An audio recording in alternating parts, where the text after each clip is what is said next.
안녕하세요. 저는 아들 하나, 딸 하나를 둔 50대 여성입니다.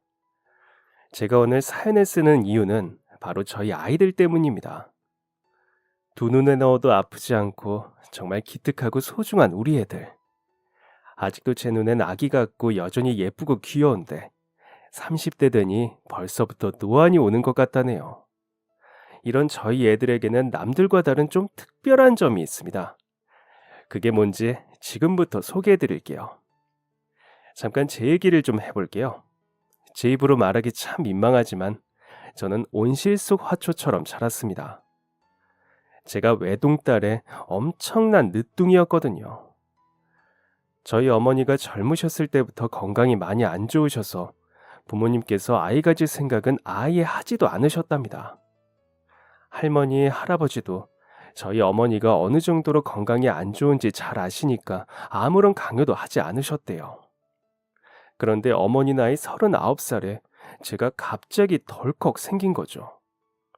결혼한 지 14년 만에 제가 생긴 거였습니다. 어머니와 아버지는 거의 10,000번 정도 고민을 하셨답니다. 하루에도 몇 번씩 생각이 오락가락 하셨다나 봐요. 어머니가 결혼하고 초반에 산부인과 가서 검사를 받으셨는데 아마 임신하는 것조차 어려울 거라고 하더래요. 그런데도 제가 생긴 거잖아요. 어쩌면 이건 하늘에서 준 선물이 아닐까 싶다가도 만약에 아기가 뱃속에서 못 버티면 어쩌지 걱정도 되다가 어머니 당신이 잘못되면 어쩌냐 하는 걱정도 되셨대요. 이 아기를 대체 어쩌면 좋을까 고민하다가 어머니는 결국 저를 낳기로 결정하셨답니다. 주변 사람들의 걱정이 말도 아니었다더라고요. 그런 몸으로 애 낳다가 잘못되면 어쩔 거냐면서 말이죠. 하지만 어머니는 뜻을 굽히지 않고 저를 지키려 애쓰셨답니다. 저를 임신하고 계시는 동안에 응급실에 실려간 것만 5번이래요. 아버지는 5번이나 심장이 저 땅 끝까지 떨어졌다가 돌아왔다고 말씀하시곤 했습니다. 크고 작은 일들로 어머니 뱃속에서 9달을 잘 버틴 저는 세상 밖으로 아주 건강하게 나올 수 있었습니다. 어머니는 저를 낳으며 출혈이 너무 많아서 보름 정도 병원에 입원해 계셨었대요. 하지만 다행히도 잘 회복이 되었고 외할머니랑 친할머니가 합세해서 저를 돌봐주시고 어머니가 산후조리를 할 수 있게 도와주셔서 어머니는 산후통도 크게 겪지 않고 건강할 수 있으셨답니다. 그렇게 태어나기도 전부터 많은 사람들의 마음고생을 시킨 저는 세상에 나오는 순간 그 사람들의 예쁘고 귀한 꽃이 되었습니다. 그때부터 정말 온실 속 화초처럼 금이야 오기야 자랐죠. 부모님의 노고는 잘 알지만 제가 생각해도 제가 좀 유난스럽게 크긴 했습니다.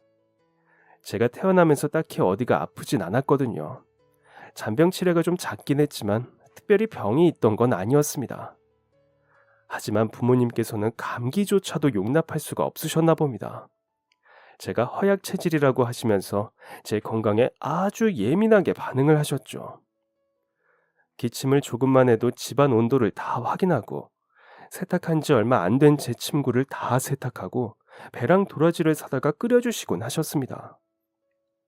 조금 춥거나 더워도 야외 활동은 일절하지 않고 집에만 있었죠.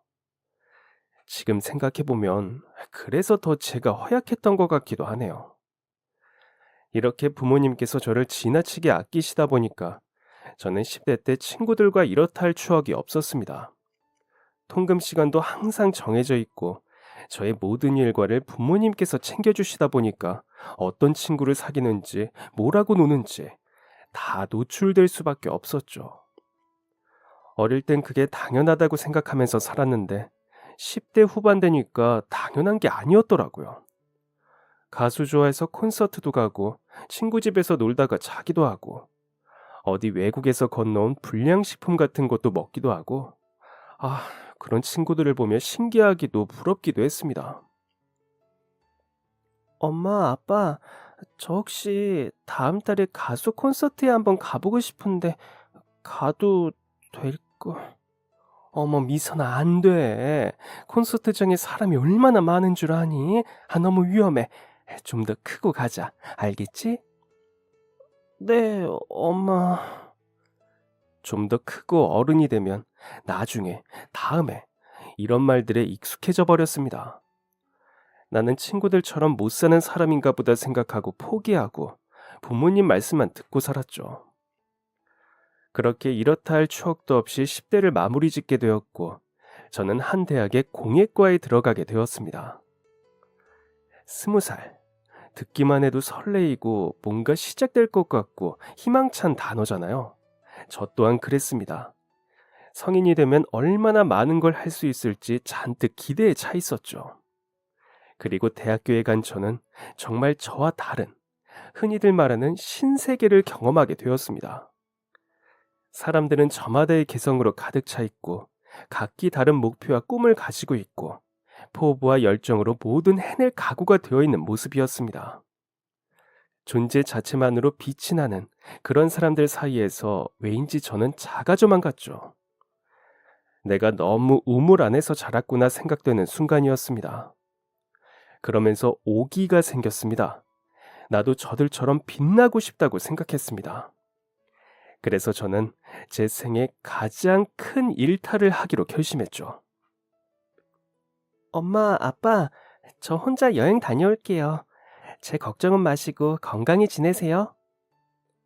20살의 여름, 저는 짧은 쪽지 하나를 남기고 홀로 길을 나서게 되었습니다.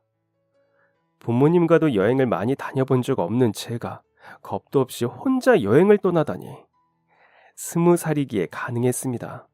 돈도 몇 푼 안 주고 그렇게 룰루랄라 떠난 저의 홀로서기 여행은 꽤나 찬란했습니다. 제가 향한 곳은 강원도였습니다. 바다를 보고 싶었거든요. 어릴 때 바다에 놀러 간 적이 있긴 했는데 부모님께서 물이 위험하다고 하셔서 바다 안에는 다리만 겨우 담궈봤습니다. 그래서 혼자 바다에 들어가서 놀 작정으로 수영복도 챙기고 근처에서 튜브까지 샀죠. 다들 3, 4, 5 모여서 놀고 있는데 그 틈에서 혼자 바다에 뛰어들어 놀았습니다. 정말 그때 기분은 말로 표현할 수가 없습니다. 너무너무 신이 났습니다. 가슴이 뻥 뚫리는 기분이었습니다. 집에서 부모님과 대화를 할 때마다 가슴을 누가 누르고 있는 것처럼 답답했는데 바다에 들어가는 순간 그 무게가 다 날아가는 기분이었습니다. 튜브를 꼭 잡고 머리 끝까지 바다에 담궜습니다. 이 바다의 주인이라도 되는 것처럼 엄청난 해방감이 몰려왔습니다. 여행 오길 정말 잘했다고 생각한 순간이었습니다. 그렇게 한바탕 놀고 근처 음식점에서 칼국수도 먹고 회도 포장해 가서 숙소에서 소주랑 먹고 그 모든 것들이 제 인생에서는 아주 큰 일탈이었습니다. 총 일주일 동안 여행을 했는데 그렇게 바다에서 이틀 놀고 목장도 가고 숲 같은 곳도 가고 마지막 날은 섬에 가게 되었습니다. 강변가요제도 열리고 드라마도 찍는 남이섬을 갔었죠. 그리고 저는 그곳에서 운명의 짝을 만나게 되었습니다. 남이섬에 배를 타고 들어가는데 그날 사람이 얼마 없었습니다. 그래서 더 그 남자가 눈에 띄었죠. 저와 같은 또래의 남자 같았는데 혼자서 여행하는 게 익숙해 보였습니다. 커다란 가방 하나를 등에 메고 어깨에 있는 카메라로 열심히 풍경 사진을 찍더라고요. 그런데 제가 혼자 여행하면서 자신감이 높아진 건지 갑자기 그 남자가 너무 궁금해서 말을 걸어보고 싶더라고요. 평소에는 그런 성격이 절대 아닌데 그날따라 참 이상했습니다. 혼자 오신 거예요? 네. 혼자 여행을 자주 다니시나 봐요. 그런 편이에요. 군대 가기 전에 세상 구경 좀 더 하다가 가고 싶어서요. 남자가 장난스럽게 웃는데, 갑자기 그 순간이 드라마 장면처럼 느껴졌습니다. 남이 섬이어서 그랬나? 제가 너무 들떠 있었나? 그건 모르겠습니다. 그런데 제가 정말 그런 거에 껌뻑 넘어가는 사람이 아닌데, 그 순간에 진짜 껌뻑 넘어가 버렸습니다. 그 남자와 대화가 더 하고 싶었고 저희는 남이섬을 걸으며 이런저런 얘기를 나누게 되었습니다. 그러다가 알게 된 신기한 사실은 남자도 저처럼 서울에서 대학교를 다니고 있다는 사실이었습니다. 게다가 저희 학교랑 별로 멀지 않은 학교더라고요. 대화가 너무 잘 통했던 저희는 그날 저녁 함께 서울로 올라왔습니다. 그리고 삐삐 번호를 주고받고 헤어지게 되었죠. 아, 집에 가니까 제가 갑자기 사라져서 집안은 난리가 나 있었고요. 그 후로 그 남자 몇 번 전화를 했습니다. 그런데 군대를 가야 해서 그런지 제가 마음에 안 들었던 건지 에휴, 별로 적극적이지가 않더라고요. 그러다가 남자가 그해 겨울에 군대를 갔고 그대로 연락이 끊기게 되었습니다. 이렇게 우리의 인연이 끝인가 보다 했는데 몇 년 뒤 전혀 뜻밖의 장소에서 남자를 다시 만나게 되었습니다. 제가 대학교 졸업 앞두고 회사들 면접을 보러 다니고 있을 때였습니다. 면접을 보러 갔는데 대기실에서 익숙한 얼굴이 보이더라고요. 정장을 입고 있었지만 반팔 티셔츠와 청바지를 입은 모습이 절로 떠오르는 아주 낯익은 얼굴이었습니다. 곧이어 남자도 저를 발견했고 눈이 휘둥그레져서 동시에 외쳤습니다. 어? 남이섬? 남이섬에서 만났던 바로 그 남자가 같은 면접 대기실에 있는 게 아니겠어요? 당황스러울 정도로 신기한 만남에 면접에 대한 긴장감도 다 날아가 버렸고 그 덕인지 저희 둘 다 면접에 합격하게 되었습니다. 면접 끝나고는 둘 다 바빠서 인사만 대강하고 헤어지게 되었고 면접 합격 소식 듣고 오랜만에 둘이 만나게 되었습니다. 그리고 그날의 재회를 시작으로 저희는 연인이 되었더랬죠. 입사하자마자 연애하는 사내 커플이라니 숨긴다고 숨겼지만 그게 어디 숨겨지겠습니까? 다행히도 많은 분들이 축하를 해주셨고 그 많은 축하를 받으며 연애한 지 1년 만에 결혼을 하게 되었습니다. 그리고 이듬해 가을에 예쁜 아들까지 얻게 되었죠. 내 아이는 자유롭고 많은 세상을 경험하게 해주리라 다짐했습니다. 그래서 여행도 자주 다니고 집에서도 다양한 놀이를 해주면서 많은 경험을 하게 해주었죠. 남편도 저와 가치관이 맞는 사람이었던지라 저의 육아 방식에 적극적으로 지원해 주었습니다. 어떻게 이렇게 잘 맞고 이렇게 좋은 사람을 만났을까 신기할 정도였습니다.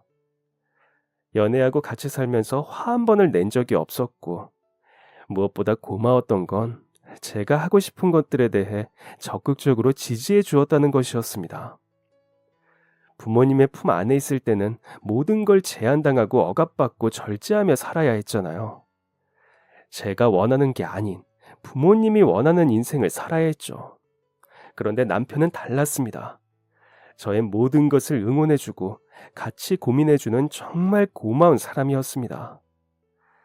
그랬기에 저에게 남편은 더욱 특별하고 더욱 애틋한 존재였습니다. 그런 남편에게도 고충이 있었는데 바로 잦은 출장이었습니다. 남편이 저랑 같이 신입으로 회사에 입사하고 2년 만에 다른 회사에서 이직 제의가 왔었거든요. 훨씬 좋은 조건이었지만 출장이 생길 수 있다고 했습니다. 그때 막 저희 아이 출산을 앞두고 있을 때라 남편이 이직을 선택했죠. 그런데 거의 달에 한 번꼴로 출장을 보내더라고요. 국내는 물론이고 해외까지도 말이죠. 해외에 한 번 나가면 길게는 보름도 있었는데 그럼 한 달의 반을 남편을 못 보고 지내야 하는 것이었습니다. 아무리 여행을 좋아하는 사람이라지만 가족과 떨어지는 건 너무 싫다고 하더라고요. 회사에 건의도 해보았지만 쉽게 받아들여지지가 않았습니다. 문제의 그날도 남편이 이전 출장에서 돌아온 지 열흘도 안 되었는데 또 출장을 가야 하는 날이었습니다. 아, 정말 가기 싫다. 출장 다녀올 때마다 우리 준영이가 너무 많이 커 있어서 슬퍼. 커가는 모습 천천히 보고 싶은데. 조금만 힘내. 이번 출장 다녀오면 우리 드디어 여행 가는 날이잖아. 준영이랑 계곡은 처음인데 기대된다. 그치? 그러게. 준영이 분명 좋아하겠지? 아, 그래. 가자. 가서 돈 많이 벌어와서 우리 준영이랑 우리 여보 맛있는 거 많이 사줘야지. 몸 조심하고 얼른 다녀와요. 그렇게 남편은 씩씩한 모습으로 집에서 나섰습니다. 그리고 그날 이후 남편은 다시 집에 돌아오지 못했습니다. 오랜 시간이 흘렀지만 다시 떠올리려 해도 그날의 기억이 참 힘이 드네요. 서울에서 멀리 떨어진 경상도로 혼자 출장을 갔다가 돌아오는 길에 고속도로에서 졸음운전을 하는 운전자에 의해 이중추돌 사고가 나면서 남편은 그 자리에서 숨을 거뒀습니다. 남편이 돌아온다는 소식을 들은 날, 아침부터 장을 보고 저녁에 먹을 창거리들을 만드느라 하루 종일 주방에만 있었습니다. 힘든 줄도 모르고 남편이 가장 좋아하는 제철굴로 국을 끓이고 시댁에서 받은 김장김치와 잘 어울리는 보쌈을 삶았습니다. 하지만 그날 밤 제가 받은 전화는 남편이 아닌 병원이었고, 저는 그때부터 눈물 마르는 날 없이 힘든 시간들을 보냈습니다. 참 요즘에는 어떤지 모르겠지만 옛날엔 진짜 여자 혼자 애 키우기 힘든 세상이었습니다. 몸이 힘든 거 말고 마음이 너무 힘들더라고요. 사람들의 시선이 너무 괴로웠습니다. 애 아빠 없다고 하면 마치 제가 문제가 있는 사람처럼 취급하거나 저희 애를 딱하게 보기 태반이었습니다. 이런 시선들을 이겨내야 하다 보니까 저는 더 강해질 수밖에 없었습니다. 남편이 떠나고 도저히 혼자 못 견디겠어서 부모님이랑 같이 살게 되었습니다. 그런데 저희 부모님이 연세가 많으시잖아요. 아버지는 혈압도 있으셨고 어머니는 당뇨가 심하셔서 고생을 하고 계셨거든요. 같이 사는 게 맞는 걸까 수도 없이 고민했습니다. 하지만 저희 아들에게는 보호자가 한 명이라도 더 필요한 상황이었고 다른 선택지는 없었습니다. 부모님은 건강이 안 좋으시지. 그런데도 고집을 못 버리시고 자꾸만 저를 가두려고 하지. 아이는 어리지. 뭐 하나 제대로 된 게 없었습니다. 그러던 중 남편이 떠나고 반년도 안 되어서 아버지가 혈압으로 쓰러지면서 병원 생활을 하게 되셨고, 입원하신 지 한 달 만에 세상을 떠나셨습니다. 그 충격으로 설상가상으로 어머니까지 쓰러지시면서 3개월 정도 병원에서 지내시다가 아버지를 따라가셨고요. 짧은 시간 동안 저는 3명의 가족을 떠나보내야 했습니다. 어디서부터 잘못된 건지 너무 힘들었습니다. 3살짜리 아들과 둘이 남은 저는 진짜 맨땅에 헤딩하면서 묻어나게 노력해서 삶을 끌어나갔습니다. 그래도 부모님 말 듣고 대학교 나온 게 얼마나 다행이었는지 모릅니다. 그나마 할 수 있는 일들이 좀 더 많더라고요. 시작은 학습지 선생님으로 시작했습니다. 초등학생 저학년이나 유치원생 애들 집에 가서 학습지로 공부 알려주는 그런 일을 했습니다. 그러다가 경력 좀 쌓고 초등학교 방과 후 수업을 하기 시작했습니다. 방과 후 수업 논술 강사를 하게 되었는데 이때부터 좀 생활이 안정되기 시작했습니다.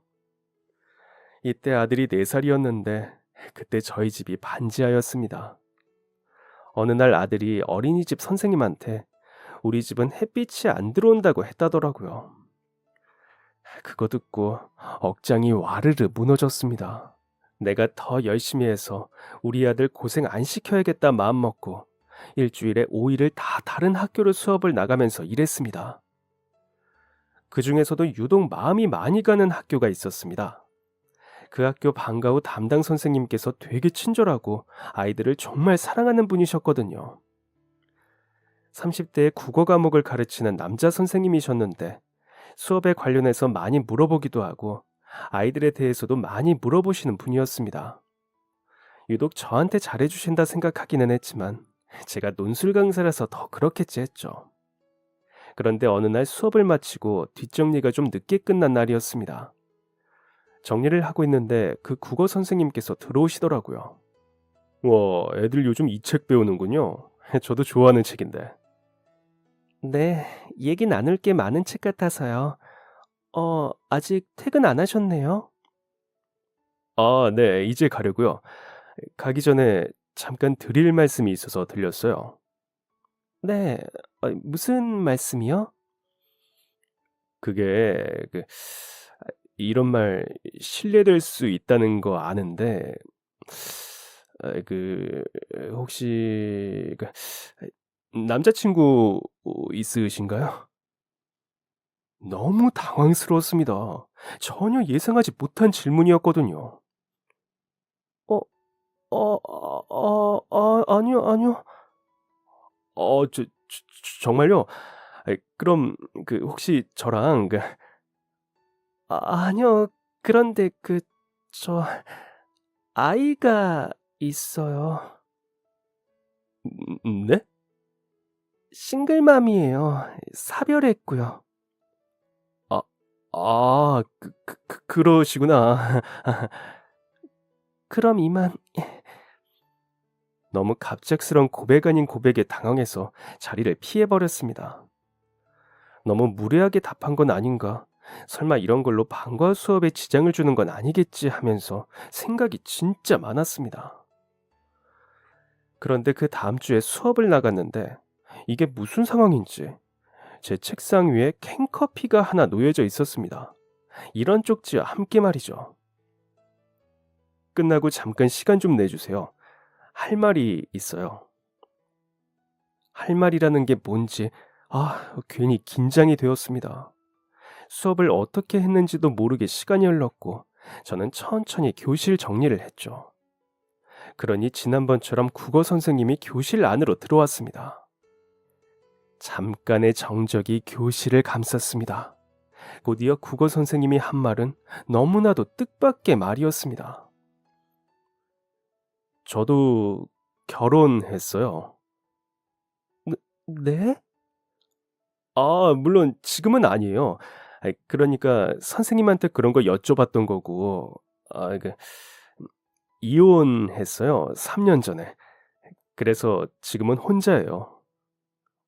아, 그렇군요. 괜찮으시다면 친하게 지내고 싶어요. 다시 연애를 하자거나 같이 살자거나 그러지 않을게요. 얼마나 많은 아픔이 있을지 아니까. 우리 일단은 그냥 친해져 보는 거 어때요? 지금은 혼자가 된 사람들끼리요. 저는 우리가 친해질 수 있을 것 같거든요. 참 소박하면서도 시원하기도 하고 솔직한 고백이었습니다. 뭐라고 대답해야 할지 모르겠어서 그냥 고개를 끄덕이고 얼른 교실을 나왔습니다. 그래, 사귀자는 것도 아니고 그냥 친구하자는 건데 뭐 어때? 하는 마음으로 말이죠. 그렇게 친해진 저희는 생각했던 것보다 훨씬 더 마음이 잘 통했고 대화가 잘 됐고 관심사도 비슷했습니다. 국어 선생님은 정말 좋은 사람이었습니다.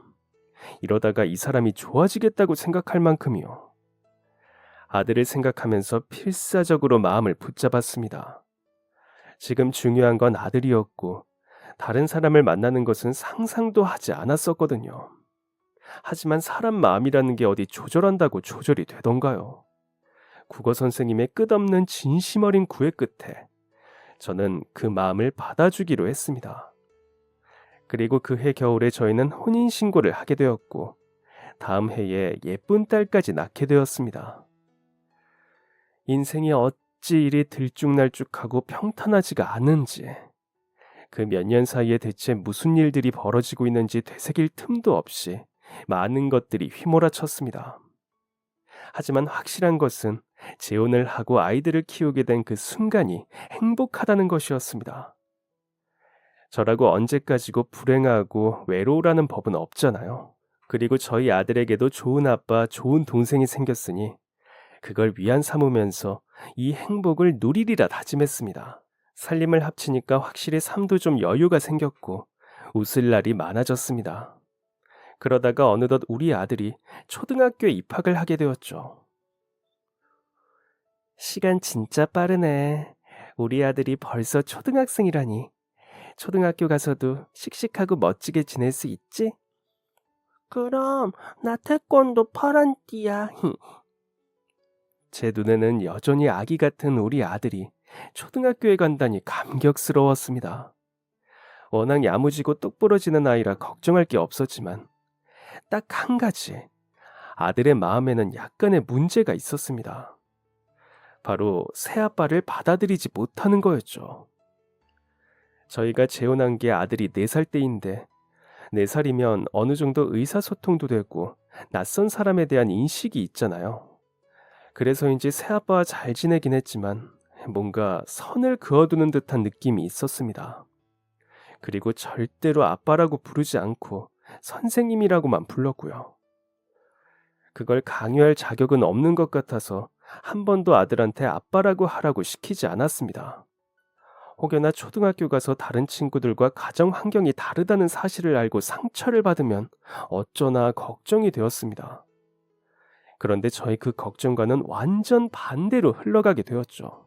친구들은 아빠랑 목욕탕도 가는데, 어, 어, 어?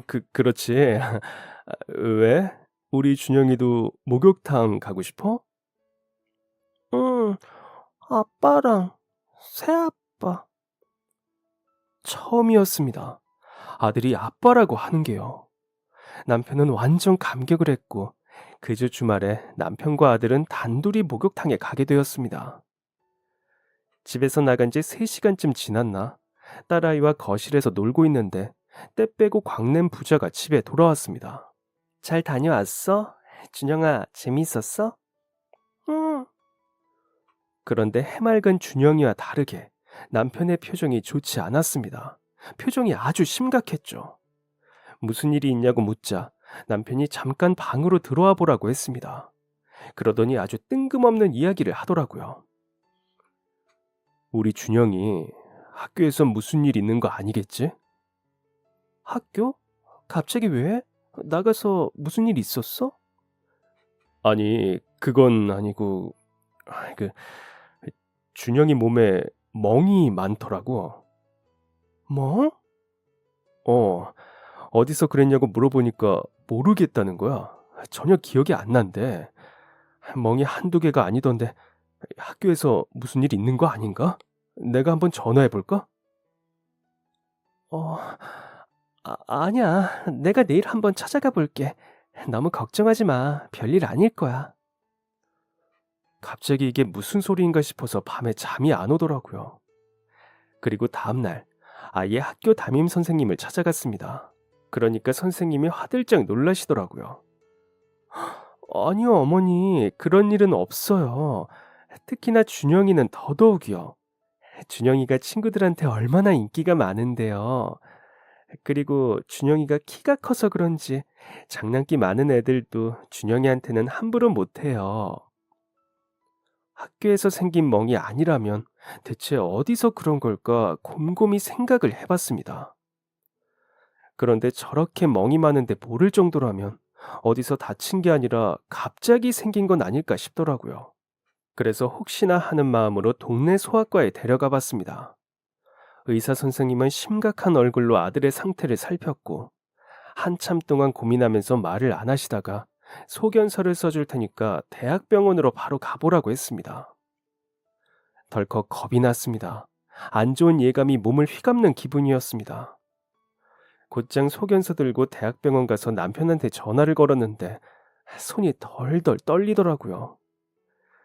남편도 수업 다 마치는 대로 곧장 병원으로 왔고 저희는 긴 기다림 끝에 의사 선생님을 만날 수 있었습니다. 이게 아이고, 이 상태가 좀 안 좋네요. 이게 재생불량이라서 그래요. 네? 재생불량이라는 게 무슨 말일까요? 쉽게 말해서 빈혈이에요. 백혈구, 적혈구, 혈소판 이렇게 다 줄어든다고 보시면 돼요. 예? 그게 없으면 안 되잖아요. 그럼 어떻게 해야 하는 거예요? 지금으로서는 이 골수 이식밖에 답이 없을 것 같습니다. 저희 아들 그때 고작 9살이었습니다. 9살짜리가 빈혈이라니요. 9살짜리가 골수 이식이라니요. 하늘이 무너지는 기분이라는 게 이런 거구나 싶었습니다. 저는 바로 아들한테 골수 이식을 해줄 작정으로 검사를 받았습니다. 그런데 어떻게 이럴 수가 있는 건지 엄마인 제가 골수 이식이 안 된다는 겁니다. 내가 엄마인데 왜 안 되는 거냐고 얼마나 울었는지 모릅니다. 이 소식을 들은 떠난 전 남편의 시부모님이 찾아오셨습니다. 저희 시부모님 정말 좋으신 분들이시거든요. 재혼하면서 간간히 연락만 하는 사이였는데 손주 아프다는 말에 한 걸음에 달려오신 겁니다. 그리고 부탁드리지도 않았는데 바로 골수 기증 가능하냐고 검사 받겠다고 하시더라고요. 그 상황에서 아니라고 말리지 못하는 제 자신이 너무 한심했습니다. 결국 시부모님은 검사를 받으셨고 그 결과 골수 이식을 할 수 없는 상태였습니다. 혹시나 하는 생각을 잠시 품었던 마음이 다시 한번 무너졌습니다. 앞으로 어떻게 해야 하는 건지 아무것도 모르겠더라고요. 그때였습니다. 4살 된 딸이 멍하니 있는 제게 다가오더니 제 앞에 우뚝 섰습니다. 엄마, 우리 담비 왜? 나도 검사할래. 나도 병원 가서 검사해줘. 뭐? 무슨 검사를 해? 오빠한테 골수 이식 할래.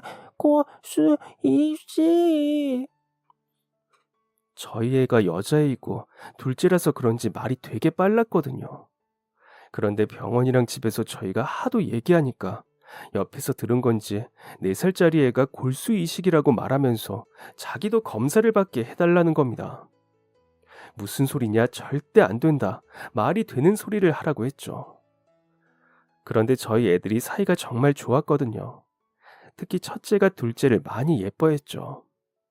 그런데 첫째가 아파서 둘째를 예뻐해주지도 못하고 놀아주지도 못하니까 둘째가 뭔가 심각하다는 걸 느꼈나 보더라고요. 그러니까 그런 말을 했겠죠. 그때부터 병원에 가기만 하면 골수 이식하겠다고 사람들 다 있는데 바닥에 드러눕고 생떼를 쓰고 아주 난리도 아니었습니다. 어떻게 4살짜리한테 골수 이식을 시키겠어요. 말도 안 된다고 생각하고 있었는데 아들의 상황은 점점 안 좋아져 갔습니다. 의사 선생님께서도 아이가 어려서 이러다가 정말 큰일 난다며 재촉하셨죠. 발만 동동 구르던 중 먼저 얘기를 꺼낸 건 남편이었습니다. 담비, 검사해볼까? 뭐? 이식이 가능할지도 모르잖아. 찾아보니까 어린 나이에 골수 이식하는 사례가 가끔 있더라고. 그래도 어떻게 그래. 나도 당신만큼이나 우리 애들 소중해. 그래서 하는 결정이고. 솔직히 첫째는 남편의 친자식이 아니잖아요. 둘째는 친자식이고요. 그래서 더욱 남편의 말에 놀랐습니다. 그런 결정을 할 줄은 몰랐거든요. 남편의 권유에 둘째가 검사를 받게 되었고 그 결과 둘째가 첫째에게 골수 이식이 가능하다고 나왔습니다. 당일날까지 얼마나 고민을 했는지 모릅니다. 둘째는 무서운 것도 모르고 오빠가 다시 건강해진다면서 좋아했죠. 결국 저희 애들은 나란히 수술을 받게 되었습니다. 제발 둘 다 무사하기만 해달라고 하늘에 얼마나 빌었는지 모릅니다. 생각보다 수술이 오래 걸려서 괜히 무서운 마음에 잔뜩 긴장하고 있었는데 다행히도 저희 애들 둘 다 수술을 아주 성공적으로 마칠 수 있었습니다. 기적적으로 아들의 상태가 정말 빠르게 호전되었고 딸아이도 후유증 없이 무사히 지나갔습니다. 누구는 이 얘기를 듣고 저보고 피도 눈물도 없다고 하더라고요. 큰애 살리려고 작은애 수술실에 보냈다면서요. 모르는 사람들은 마음껏 떠들으라고 합니다. 제가 얼마나 가슴이 찢어지는 고통을 느꼈는지 모를 테니까요. 이렇게 애들이 큰 고비를 한번 넘기고 나니까 저희 부부가 애들에게 바라는 것은 딱 한 가지였습니다. 바로 그저 건강하게만 자라는 것이었죠. 공부도 하고 싶다면 하게 해주고 하기 싫다면 안 하게 했습니다. 대신 주말 되면 내 식구가 등산도 하고 같이 배드민턴도 치고 공원 가서 공도 차면서 야외 활동은 많이 했죠. 그래서 저희 애들이 공부는 잘 못했지만 엄청 튼튼했습니다. 건강이 최고죠 뭐. 이렇다 보니까 아이들 꿈도 자유롭더라고요. 중학생 때부터 둘 다 동물원에서 사육사를 한다고 했다가 의상 디자이너를 한다고 했다가 도자기 공방 사장님이 된다고 했다가 화장품 판매원이 된다고 했다가 아무튼 꿈도 참 신기했습니다. 그러다가 저희 아들이 고등학생이 되면서 점점 진로를 진지하게 생각하기 시작했고, 아들이 선택한 직업은 바로 헤어 디자이너였습니다. 아들이 초등학생 고학년 때부터인가 외모에 되게 관심이 많았습니다. 단순히 사춘기라서 그렇겠지 했는데, 뭐랄까, 자기를 꾸미는 걸 좋아한다기보다는 TV에 나오는 연예인들이 뭘 입었는지, 머리 스타일은 어떤지 이런 거에 관심이 많더라고요. 어디를 놀러 가도 쇼파가 무슨 색인지, 침구가 어떻게 생겼는지 이런 걸 잘 기억했고요. 그러더니 고등학생 딱 반년 다니고서 갑자기 학원을 보내달라고 했습니다. 엄마, 저 미용사가 되고 싶어요. 학원 보내주세요. 저는 당연히 오케이 했죠. 아들이 원하는데 마다할 이유가 있겠습니까? 아들은 그때부터 미용 학원에 다니면서 헤어, 피부 미용, 메이크업 자격증을 다 땄습니다. 제 아들이지만 멋있기도 하고 대견하기도 하더라고요. 그러더니 19살 때부터 미용실에서 아르바이트를 하기 시작했고, 졸업해서도 계속 미용실에서 일하면서 경력을 쌓아갔습니다. 아들 말로는 원래 몇 년은 빗자루질만 하고 샴푸만 하는 건데, 자기 실력이 좋아서 손님을 빨리 받을 수 있다고 엄청 좋아하더라고요. 그런데 신기한 일이 일어났습니다. 원래 저희 아이들 성향이 많이 달랐거든요. 아들은 하나에 집중하고 몰입하는 스타일인데, 딸아이는 꽤나 자유분방했죠. 그래서 항상 꿈도 제각각이었는데, 딸아이가 오빠 영향을 받은 건지 미용사가 되겠다는 겁니다. 그러더니 오빠가 다녔던 학원을 보내달라고 했고, 저는 당연히 알겠다고 했습니다. 그때 우리 아들이 막 전역했을 때였어요. 시험 앞두고 오빠한테 쪼르르 가서 모르는 거 물어보고, 이럴 땐 어떻게 해야 하냐고 물어보고 하는데, 그 모습이 얼마나 보기 좋았는지 모릅니다. 오빠의 도움을 받은 딸아이는 오빠 따라서 헤어, 메이크업, 피부, 네일아트까지 자격증을 고등학생 때 전부 다 취득했습니다. 그리고는 고등학교 졸업하고서 곧장 한 샵에 들어가서 메이크업 일을 배우게 되었죠. 비슷한 길을 걷는 아이들을 보면서 신기하기도 하고 대견하기도 했습니다. 그리고 애들을 위해서 뭔가 해주고 싶었죠. 제가 둘째 초등학교 들어가고 10살쯤부터 다시 일을 하기 시작했거든요. 동네 애들 모아서 공부방 운영을 했습니다. 그러면서 근처 학교 방과후 수업도 다시 나갔었고요. 나중에 애들한테 쓰려고 차곡차곡 돈을 모았는데, 애들이 고등학생 때 말고는 학원 한 번 다닌 적이 없거든요. 그러니까 교육비랄 게 나갈 게 없었고, 또 대학도 안 갔으니 등록금도 나가는 게 없었습니다. 남편과 함께 열심히 모아둔 이 돈을 어떻게 할까 고민하다가 좋은 생각이 났죠. 얘들아, 잠깐 이리 와봐. 왜 엄마? 너희 일한 지 얼마나 됐지? 저는 군대 빼면 이제 6년 되어가고, 담비는 이제 2년 채웠을걸요? 그래? 그럼 너희 가게 한번 운영해 볼래? 네? 저는 그동안 모은 돈이 담긴 통장을 아이들에게 줬습니다. 애들이 휘둥그레 눈을 떴습니다. 어엿한 가게 하나 차리기에는 좀 모자랄지 몰라도 적은 돈은 아니었거든요. 너네 초등학생 때부터 모은 돈이야. 나중에 학원도 보내고 대학도 보낼 생각으로 모아둔 건데 쓸 일이 없네. 이걸로 뭐든 해봐. 내 말대로 가게를 하나 차려서 둘이 운영해도 괜찮을 것 같고, 아니면 공부하고 싶으면 더 공부도 해보고. 아이들이 그 돈을 어떻게 쓰던지 전적으로 아이들을 믿었습니다. 분명 지혜롭게 할 아이들이었거든요. 애들은 그때부터 바빠지기 시작했습니다. 원래 같으면 퇴근하고 힘이 하나도 없다고 집에 곧장 들어와서 널브러졌었는데, 퇴근하고 여기저기 갈 곳이 많다면서 얼굴 보기도 힘들어졌고 쉬는 날에도 집에 있지를 않았죠.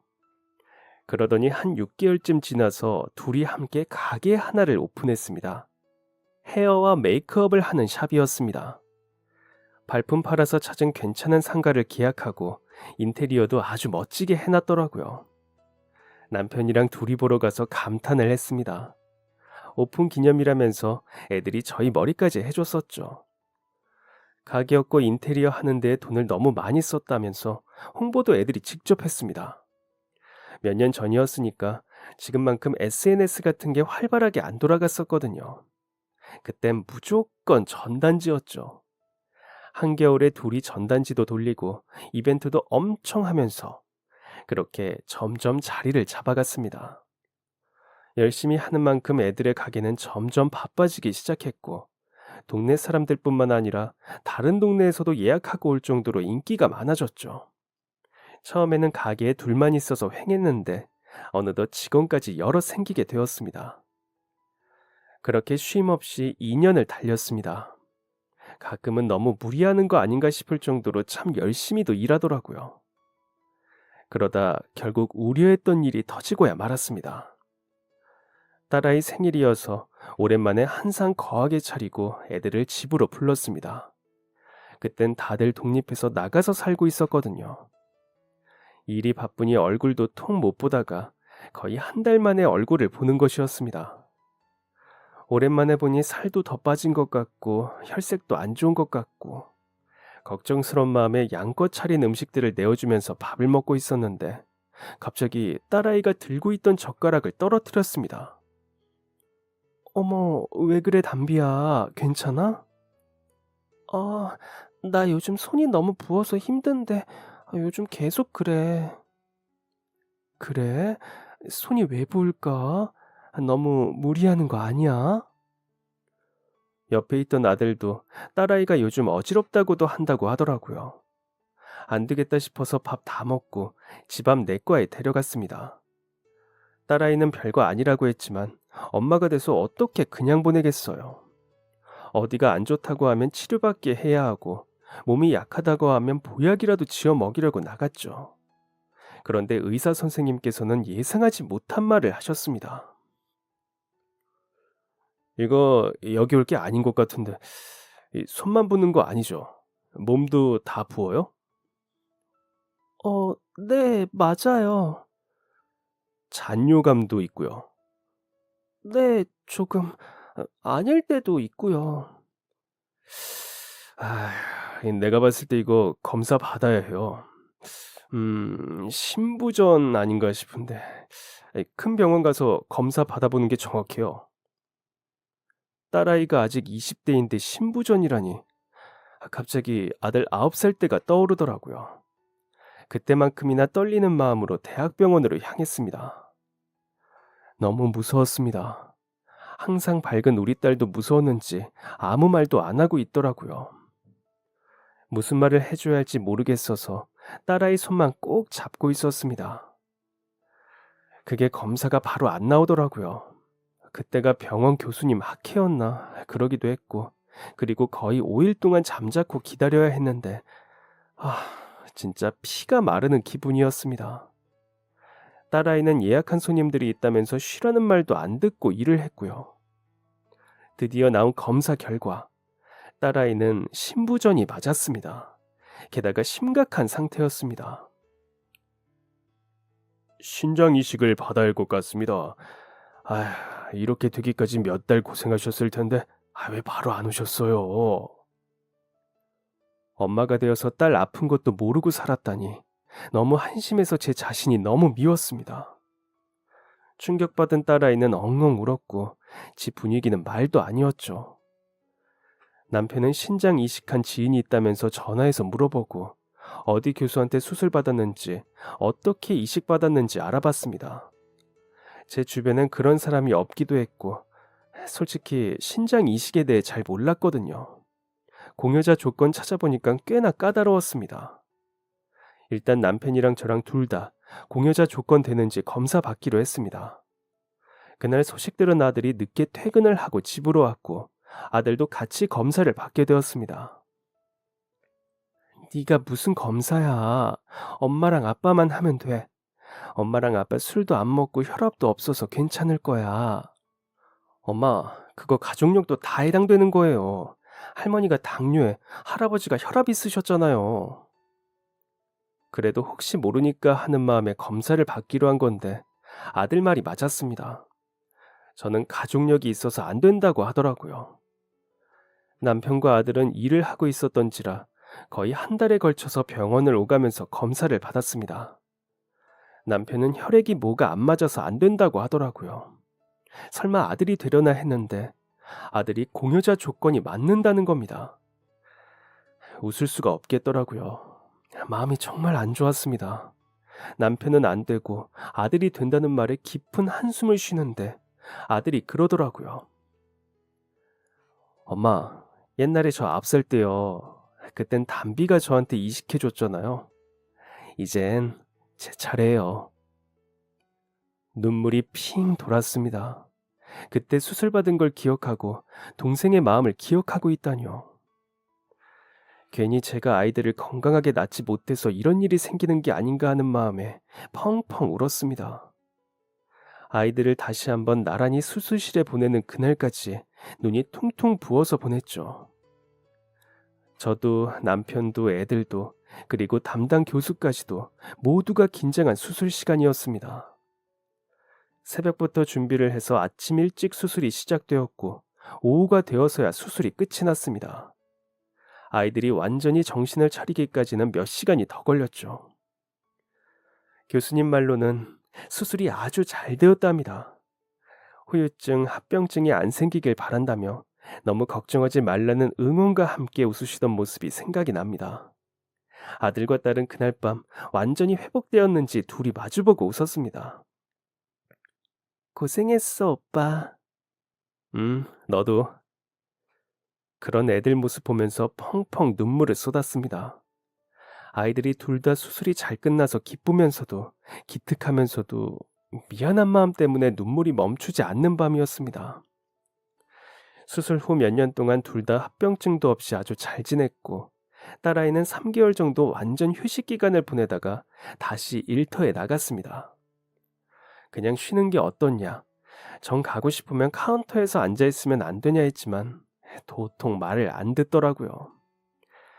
그래도 쉬엄쉬엄 일을 하기로 하고 다시 가기로 나갔습니다. 또 한 번의 큰 고비를 넘겨서인지 저희 애들은 다른 남매들보다 더욱 애틋하고 더욱 특별합니다. 서로의 몸에 골수와 신장을 나눠 가진 진짜 특이한 남매죠. 그래서인지 서로의 건강을 엄청 챙깁니다. 다시 아프지 말라면서 생일날이면 서로 영양제를 잔뜩 사주더라고요. 이제 시간이 많이 흘러서 둘 다 30대가 되었고 어느덧 각자의 가정까지 꾸리게 되었습니다. 아들은 2살 배기의 딸과 얼마 전에 100일 넘긴 아들까지 낳았고 딸은 지금 만삭의 임산부가 되어 있습니다. 큰 병 넘긴 애들이 둘이나 있다 보니 저에게도 습관이 하나 생겼습니다. 손주들 혈색이 조금만 안 좋아도 병원에 데려가고 저랑 남편도 정기적으로 건강검진을 하게 되었죠. 제가 아프면 가족들이 고생하겠다 싶더라고요. 그래서 남편이랑 둘 다 건강 잘 챙기기로 했습니다. 둘이 장사하면서 잘 맞았는지 지금도 계속해서 같이 가게를 하고 있습니다.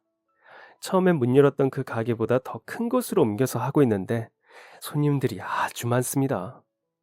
생각나는 게 있는데 애들이 가게 오픈하고 3년쯤 지났을 때였습니다. 갑자기 연락도 없이 둘이 집에 찾아오더라고요. 바쁜데 왜 왔냐니까 맛있는 거 먹으러 가자는 겁니다. 저랑 남편 결혼 기념일이라고요. 호텔 뷔페를 예약해 놨길래 같이 갔는데 갑자기 선물이라면서 뭘 주더라고요. 저희 결혼 기념일까지 챙기는 애들이 아니었거든요. 선물 주면서 실실 웃길래 뭔가 하고 열어봤는데 통장에 하나 있었습니다. 이 돈 이제 갚으려고요. 뭐? 무슨 뭐 얘네 좀 봐. 니네 쓰라고 준 걸 왜 다시 주니? 통장을 보니까 제가 애들 가게 차리라고 줬던 그 돈과 같은 금액이 들어있는 겁니다. 전혀 예상도 못하고 있었던지라 깜짝 놀랐습니다. 저희는 그거 그냥 받았다고 생각 안 하고 부모님께 빌렸다고 생각해요. 그걸로 이제 여행도 다니시고 두 분 하고 싶은 거 하세요. 아버지 정년도 얼마 안 남았잖아요. 어떻게 그렇게 기특한 생각을 한 건지 자식 농사 잘 지었다 생각했습니다. 남들이 그럽니다. 참 특별한 가족이라고요. 서로 재혼을 하고 애들도 아빠가 다르고 그런데 또 그러더군요. 정말 화목한 가족이라고요. 저희 정말 행복한 부분에 있어서는 남부럽지 않습니다. 어릴 때 애들 공부 안 시키고 놀러 다니면서 추억도 많이 쌓고 그 덕에 애들이 저희랑 사이가 좋으니까 지금도 스스럼 없이 아주 잘 지내고 있거든요. 저는 지금도 친구들이랑 여행 다니는 것보다 저희 애들, 손주들하고 노는 게 훨씬 재밌습니다. 힘든 시간들을 같이 이겨낸 만큼 저희 가족이 유독 끈끈한 것 같네요. 앞으로 더 끈끈해질 필요 없이 지금 아주 충분히 끈끈하니까 더 이상 힘든 시간들은 안 왔으면 좋겠습니다. 마냥 행복하고 마냥 건강하고 마냥 즐겁기만을 바랍니다. 특별히 저희 가족의 사연 읽어주셔서 정말 감사드리고 모두들 조금이라도 아프면 늦지 않게 바로바로 병원 가셨으면 합니다. 그게 나를 아끼는 방법이고 우리 가족을 아끼는 방법입니다. 건강하시고 모두 행복하세요. 그럼 지금까지 사연 들어주셔서 감사합니다. 사연이 재밌으셨다면 구독과 좋아요를 눌러주세요. 감사합니다. 안녕히 계세요.